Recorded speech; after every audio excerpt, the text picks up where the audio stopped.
నిజామాబాద్ జిల్లా కర్నగండి అటవీ ప్రాంతంలో పెద్ద పులి సంచారం కలకలం రేపుతుంది. గ్యాదరాజుగట్ట సమీపంలో పులి గాండ్రింపులు వినపడడంతో అటవీ అధికారులు అప్రమత్తమయ్యారు. ట్రాప్ కెమెరాలు ఏర్పాటు చేసి నిఘా పెంచారు. రాంపూర్, కామారం తదితర గ్రామాల ప్రజలు పశువుల కాపర్ల అడవుల్లోకి వెళ్లవద్దని అధికారులు హెచ్చరించారు. పులికి ఎలాంటి హాని తలపెట్టవద్దని కోరుతూ సిబ్బందిని అప్రమత్తం చేశారు ఎఫ్డీఓ చంద్రశేఖర్.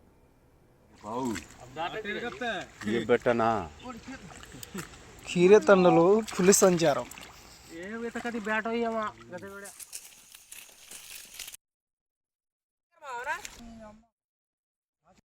ములుగు జిల్లా పరిధిలో తాడ్వాయి, పసరా ఈ అటవీ ప్రాంతాల్లో పెద్ద పులి సంచారం ఉందని చెప్పి మాకు సమాచారం ఉంది.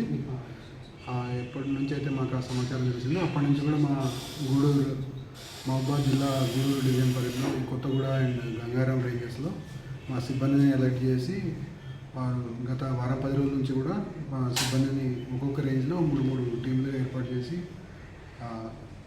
అటవీ ప్రాంతాల్లో వారు రోజు తిరగడం జరుగుతుంది. ప్లస్ దాంతోపాటు సమీప గ్రామాల ప్రజలను కూడా అలర్ట్ చేయడం జరిగింది. ఈ సిబ్బంది తిరిగే క్రమంలో భాగంగానే వారు ఎక్కడెక్కడైతే ఈ వన్యప్రాణుల కొరకు ఉచ్చులు పెట్టడం, లేకుంటే ఏమైనా పొలాల చుట్టూ తీగలు పెట్టడం, ఇటువంటి వాటిని కూడా గత వారం 10 రోజుల నుంచి మా సిబ్బంది తొలగించడం జరుగుతూ ఉంది. దాంతోపాటు ఎక్కడెక్కడైతే పులి సంచారం ఉండడానికి అవకాశం ఉందని అనిపించిన ప్రాంతాల్లో మేము కెమెరా ట్రాప్లను కూడా అమర్చాము.